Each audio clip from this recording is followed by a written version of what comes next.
ce soir pour la suite de notre séminaire que nous avons commencé hier, dont le thème est les mystères de la Sainte Seine. Donc hier, nous avons vu que c'est vrai que Jésus, avec ses disciples, allait pour prendre ce repas qu'il devait manger à la suite de cette fête de la Pâque, selon les ordonnances que Dieu avait données au peuple d'Israël à la sortie d'Égypte.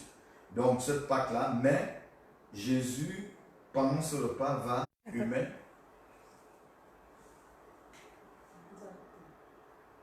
En théologie, le mystère n'est pas accessible par la raison humaine, mais plutôt c'est par une révélation.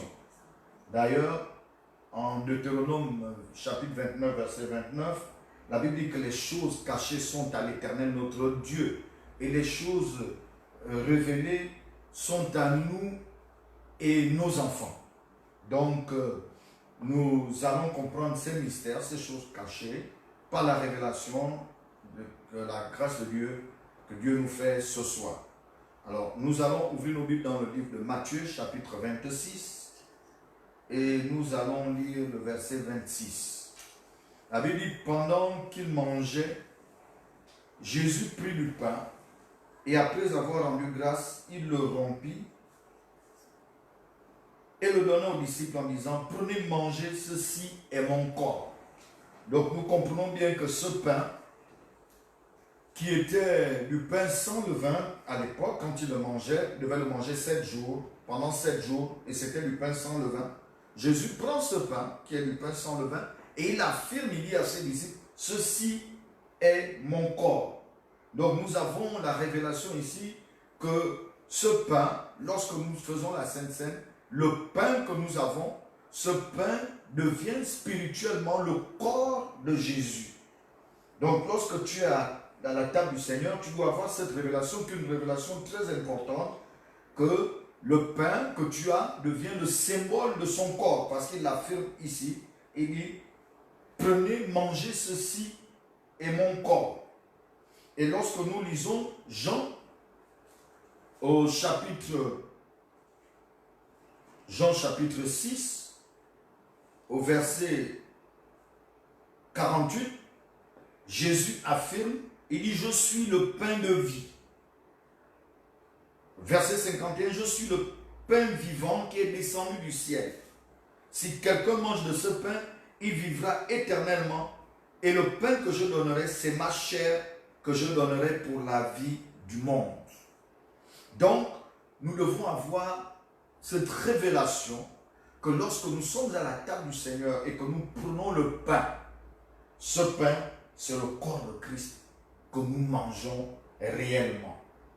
Ensuite, au verset 27, la Bible dit, il prit ensuite une coupe. Et après avoir rendu grâce, il a leur donné en disant, buvez-en tous, car ceci est mon sang, le sang de l'alliance qui est répandu pour plusieurs pour la rémission des péchés. Ici, la coupe que nous avons, lorsque nous prenons la coupe, nous avons le symbole du sang de Jésus. C'est un mystère. Lorsque nous prenons ce coupe, nous devons réaliser que nous prenons réellement, que nous buvons réellement de son sang. Et il nous dit, c'est le sang de la nouvelle alliance qui est répandu pour plusieurs pour la rémission des péchés. Donc, ce sang, le sang de Jésus, c'est ce sang qui nous introduit dans la nouvelle alliance. Il faut bien comprendre que lorsque Jésus, avec ses disciples, au moment où il fait ses déclarations, il ne vit pas encore la passion, mais il sait que maintenant le temps est arrivé où il devra aller à la croix. Donc nous devons discerner le sang de la nouvelle alliance. C'est la nouvelle alliance, pourquoi? Pour la rémission de nos péchés. Donc Jésus introduit ses disciples dans une alliance nouvelle avec lui par son sang. Son sang. Donc, bien aimé, nous devons comprendre, quand on parle de nouvelle alliance, c'est quoi l'alliance? Ça, c'est vraiment important. Dans la révélation que nous avons, l'alliance est un contrat entre deux parties. Un contrat entre deux parties, ça peut être un contrat entre deux entreprises, ça peut être un contrat entre deux personnes, ça peut même être un contrat entre deux nations. Donc c'est un contrat entre deux parties, c'est un contrat qui engage deux parties, dont chaque partie a des droits et des devoirs. Donc nous comprenons bien que chaque partie doit respecter les clauses qui sont faites au moment où on signe l'alliance. Les clauses du contrat, devoirs et droits. Nous avons par exemple l'alliance entre les enfants et les parents. Souvent nous constatons que les enfants disent nous avons les droits de l'enfance, les droits. Mais non, il faudrait que les enfants sachent aussi qu'ils ont des devoirs vis-à-vis de leurs parents. Et c'est très important. C'est très important. Parce que la Bible dit que si l'enfant honore son père et sa mère, il y a une promesse qui est attachée. Ces jours seront prolongés. Nous avons par exemple l'alliance dans le cadre du mariage entre un homme et une femme. Et là, nous voyons qu'il y a des contrats, dans le contrat de mariage, il y a des clauses qui vont être respectées par les deux parties. Dans l'alliance de mariage, il y a des droits et des devoirs également. Lorsque nous regardons Ephésiens chapitre 5, à partir du verset 22, la Bible dit que la femme doit être soumise à son mari et le mari doit aimer sa femme. Donc vous voyez bien que dedans, l'apôtre Paul va plus loin parce qu'au verset 32, il dit que c'est un mystère. Parce que l'homme et la femme deviennent une même chair. Et en cela, il dit que c'est un mystère. L'homme quittera son père, sa mère, s'attachera à sa femme, les deux deviennent une seule chair. C'est un mystère. Donc, ce sont des contrats. Mais par contre, donc nous avons plusieurs contrats comme ça, entre deux sociétés. Il peut y avoir des contrats. Maintenant, par contre, il y a le contrat que Dieu fait avec l'homme. Là, ce ne sont plus. C'est un contrat où c'est Dieu seul qui prend l'engagement de l'alliance. C'est un contrat qui n'est plus bilatéral, mais qui devient un contrat unilatéral. Parce que Dieu, c'est lui qui prend l'initiative du contrat. Il est le seul qui prend cette initiative. Et lorsque nous arrivons à cette fête de Pâques, Jésus prend et il leur dit, c'est le sang de l'alliance qui est répandu pour plusieurs pour la rémission des péchés. Donc nous comprenons bien qu'à cet instant, Jésus fait entrer ses disciples dans l'alliance. L'alliance où lui-même, il est l'auteur du contrat, il est le seul qui prend l'initiative du contrat. Et c'est un contrat où c'est Dieu qui prend l'initiative du contrat. La partie de l'homme, ce que l'homme doit faire, c'est seulement obéir. Nous nous souvenons de l'alliance de Dieu avec Abraham. Si nous pouvons le lire en Genèse, chapitre 12, nous pouvons regarder. Voilà où Dieu établit un contrat, une alliance avec Abraham. Il lui dit, l'Éternel, la Bible dit, l'Éternel dit à Abraham, va-t'en de ton pays, de ta patrie et de la maison de ton père, dans le pays que je te montrerai. Et il lui fait des promesses. Il dit, voilà, je ferai de toi une grande nation et je te bénirai. Donc, il prend dans ce contrat l'initiative de bénir Abraham.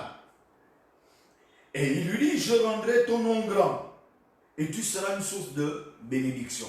Il faudrait que nous sachions que, étant des enfants par la foi descendants d'Abraham, nous sommes aussi également bénéficiaires de cette alliance entre Dieu et Abraham. Donc, aujourd'hui encore, les mêmes bénédictions qui étaient prononcées pour Abraham sont valables pour nous. Le Seigneur dit, rendra ton nom grand, il te bénira et tu seras une source de bénédiction. Et le verset 3 dit, je bénirai ceux qui te béniront et je maudirai ceux qui te maudiront. Dans ce clause de contrat, nous comprenons que c'est Dieu lui-même qui dit, prends l'initiative, il dit, je vais bénir ceux qui vont te bénir et je maudirai celui qui te maudira. C'est pour cela, pour faire une parenthèse ici, un enfant de Dieu ne peut pas être maudit. Lorsque tu es chrétien avant d'être né de nouveau, la malédiction peut avoir un effet sur toi. Mais à partir du moment où tu rentres dans l'alliance avec Dieu, la malédiction n'a plus d'effet sur toi. D'ailleurs, la Bible dit qu'une malédiction, sa cause n'a point d'effet. Donc, la malédiction ne peut plus avoir d'effet sur toi. Au contraire, celui qui veut te maudire se met en danger. Parce que Dieu lui-même, il devient celui qui prend ta part, il devient ton avocat. Il dit, celui qui te maudira, moi je le maudirai. Et vraiment, c'est dangereux de tomber sous la main du Dieu vivant. Donc c'est important de le comprendre. Et la Bible dit, et toutes les familles de la terre seront bénies en toi. Et ça, c'est la promesse qu'il fait à Abraham. Donc nous sommes bénéficiaires de cette bénédiction, la bénédiction d'Abraham. Nous sommes également participants à cette bénédiction. Et la Bible, au verset 4 dit, Abraham partit comme l'Éternel le lui avait dit. Ça veut dire qu'Abraham avait obéi au Seigneur.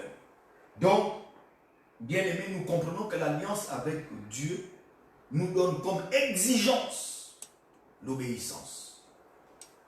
Nous ne pouvons rien faire si nous voulons bénéficier de l'alliance avec Dieu.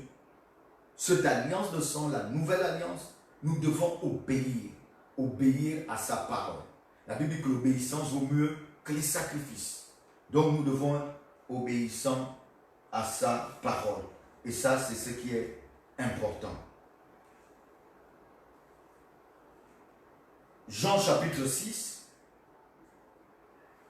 le verset, nous allons lire dans Jean chapitre 6,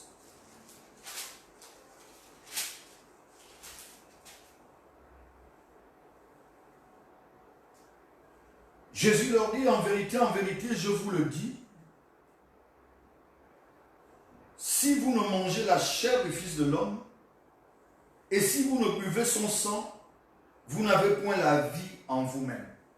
Donc nous comprenons que le mystère de la Sainte Seine, lorsque nous sommes devant la table du Seigneur bien-aimé, nous devons réaliser, par la foi bien sûr, parce que ce n'est pas par la chair et le sang, mais par la foi.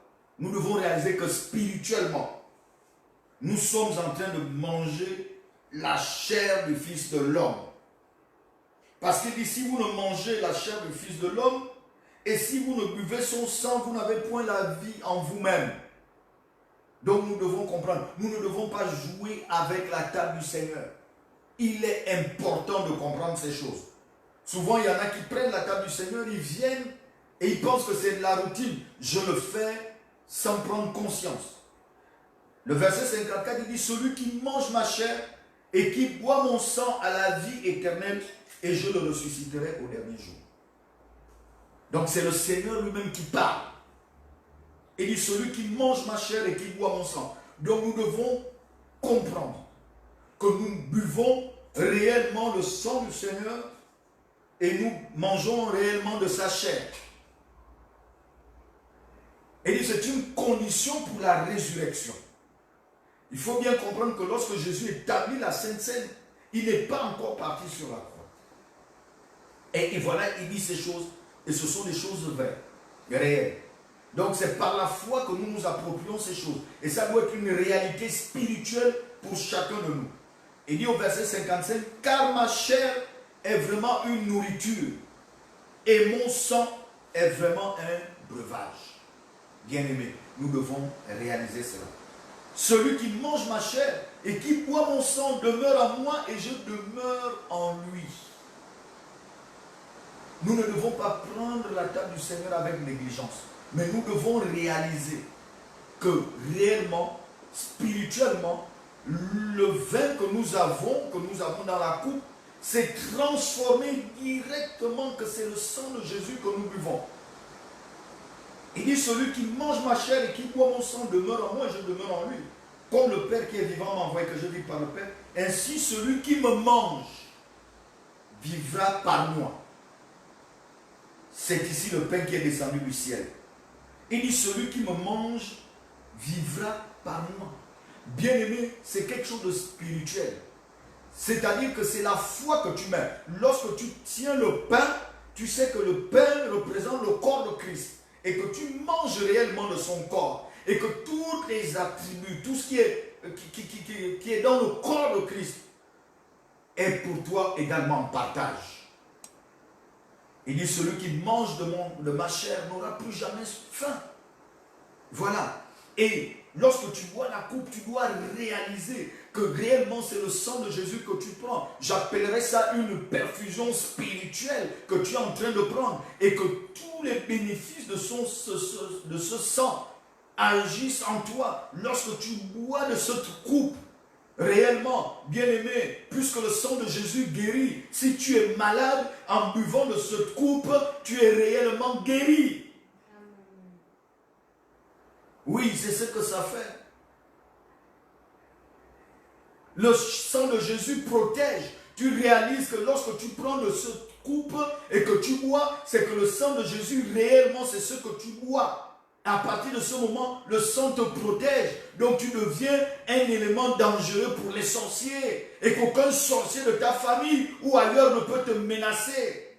C'est pour cela que les chrétiens ne doivent pas avoir peur. Nous ne devons pas trembler devant les sorciers. Nous passons notre temps à crier, oh tel parent est franc-maçon, j'ai peur de lui. Tel parent est rosicrucien, j'ai peur de lui. Mais ce n'est pas toi qui dois avoir peur. Si tu es conscient lorsque tu es au niveau de la Sainte Seine, au niveau de la table du Seigneur, et que tu prends la coupe, tu dois être conscient que la protection de lui au moment où tu bois se coupe en toi. Parce que maintenant, tu demeures dans le Seigneur et le Seigneur demeure en toi. Ce n'est plus toi qui vis, mais c'est Christ qui vit en toi. Oui, bien-aimé. Et en ce moment, tu deviens un élément dangereux pour les sorciers. Il y a encore des chrétiens qui tremblent. Lorsqu'on dit qu'il y a un sorcier, il tremble. Mais bien-aimé, tu dois confronter les sorciers. Parce que lorsque tu es en Christ, personne ne peut te toucher. Nous ne devons pas avoir peur. Bien-aimés, nous ne devons pas avoir peur. Tous les éléments, les attributs que le sang de Jésus donne, c'est ton partage. C'est pour cela que quand on est avec la coupe du Seigneur, on fait l'analogie à la croix. Lorsque le Seigneur va à la croix, sur la croix de Golgotha, quelque temps après, et que son sang coule, il dit c'est pour la rémission des péchés, le pardon de nos péchés. Mais après, il y a les bénéfices de la croix. Il y a les bénéfices de la croix. Les bénéfices de la croix nous appartiennent. Les bénéfices de la croix nous appartiennent. La joie du Seigneur devient notre force. Tu n'es pas joyeux à cause des circonstances, mais tu es joyeux parce que le Seigneur te rend joyeux. C'est une grande différence. Aujourd'hui, au moment où nous vivons ces moments difficiles, beaucoup de chrétiens ont des mines de peur.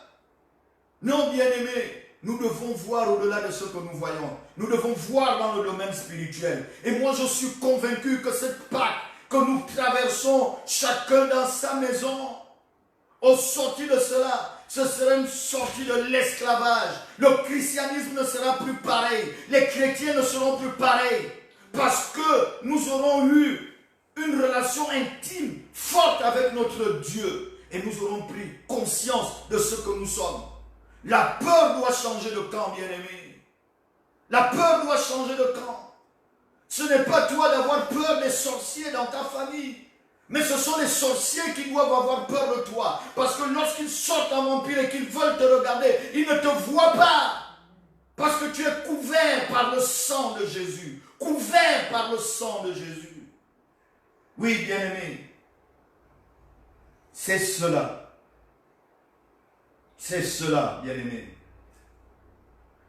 Le psalmiste l'avait bien compris. Le psaume 23.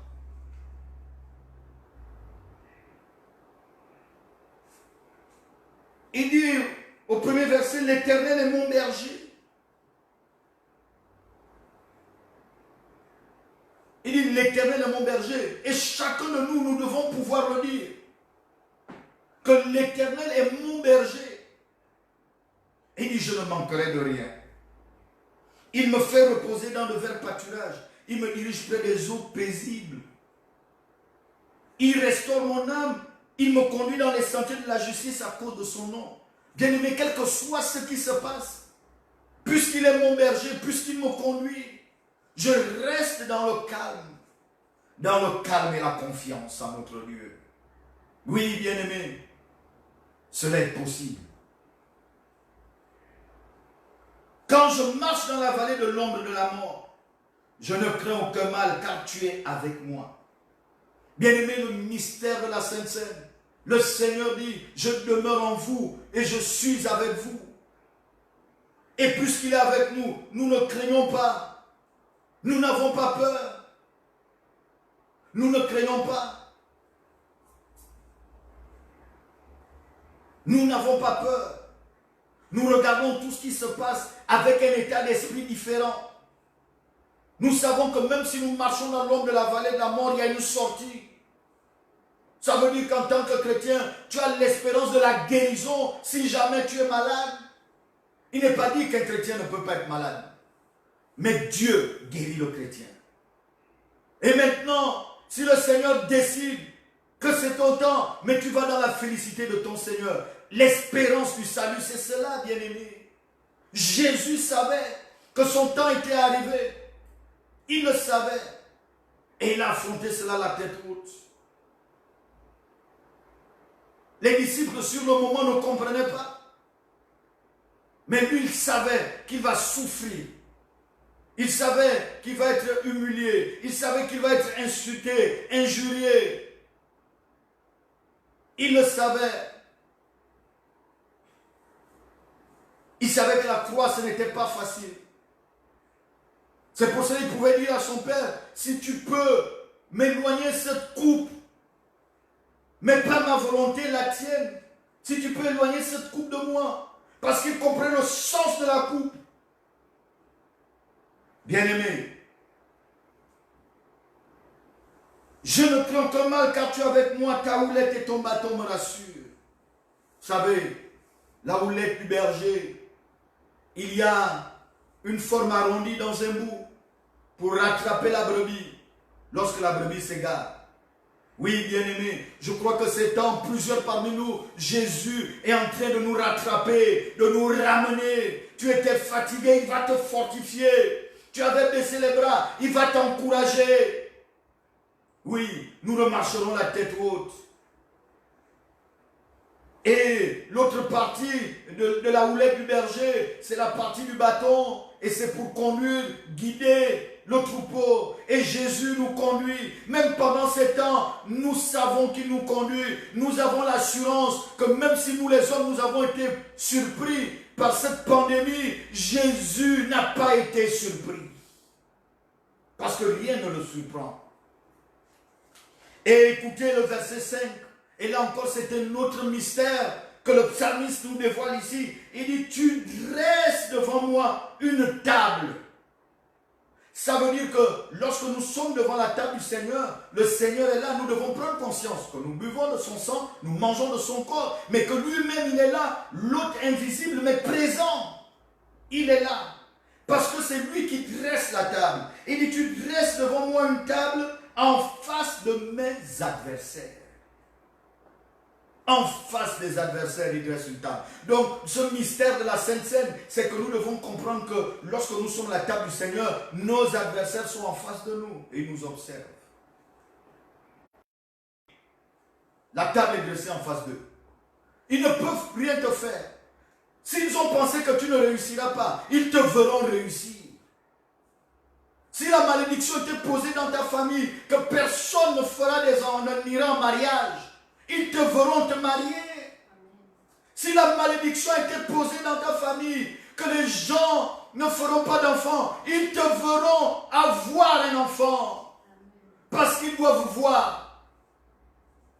Ils doivent voir, c'est pour ça que la table est dressée en face d'eux. Ceux qui ont dit que tu ne réussiras pas, te verront réussir. Ceux qui ont dit que tu es un échec, verront que tu n'es plus un échec, mais tu es devenu une réussite en Christ Jésus. C'est ça, bien-aimé, l'alliance. Le Seigneur est avec nous.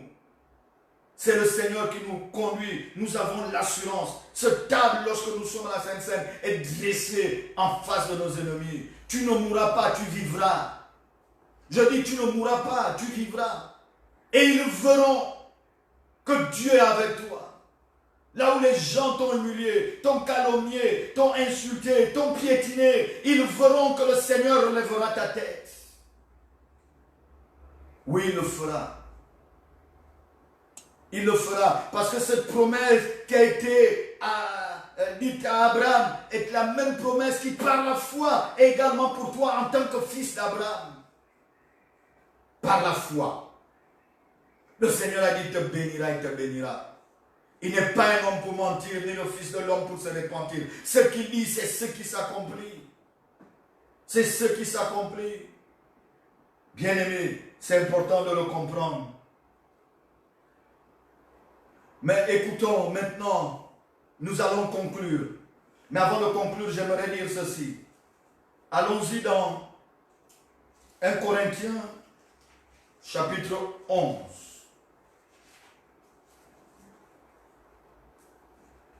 1 Corinthiens, chapitre 11. Je vous ai dit que dans une alliance, il y a des exigences. Il y a des exigences. Abraham devait tout simplement obéir. Et dans la relation avec Dieu, au niveau de la Sainte Seine, il y a une exigence qui est fondamentale et que l'apôtre Paul vient nous rappeler dans 1 Corinthiens chapitre 11. Lisons à partir du verset 27. Il dit, c'est pourquoi celui qui mangera le pain ou boira la coupe du Seigneur indignement sera coupable envers le corps et le sang du Seigneur. Celui qui boira la coupe du Seigneur, qui mangera le pain indignement, sera coupable envers le corps et le sang du Seigneur. C'est très important de comprendre ici ce que l'apôtre Paul veut dire. Il dit, c'est-à-dire que celui qui prendra cette coupe avec négligence, celui qui ne réalisera pas ce qu'est réellement cette table qui est dressée devant lui, cette personne, en réalité, prend indignement la table du Seigneur. Il dit que chacun donc s'éprouve soi-même et qu'ainsi mange du pain et boive de la coupe. Que chacun donc s'éprouve soi-même. Bien-aimés, nous ne venons pas à la table du Seigneur comme on veut. C'est pour ça que nous revenons dans le pardon, dans la sanctification. Avant de venir à la table du Seigneur, tu devras t'éprouver toi-même, te regarder, parler au Seigneur, demander pardon à Dieu. Dans 1 Jean 1,9, il dit, si tu confesses ton péché, il est fidèle et juste pour te pardonner. Le Seigneur n'est jamais venu condamner quelqu'un. Au contraire, il est allé à la croix pour nous réconcilier avec Dieu. Et son pardon, sa main d'amour est toujours étendue. Mais sauf que toi-même, tu devras t'éprouver afin d'être jugé digne d'être à la table du Seigneur. Toi-même, tu devras demander pardon à Dieu pour tes iniquités, pour tes péchés, pour ce que tu auras commis volontairement, consciemment et même inconsciemment.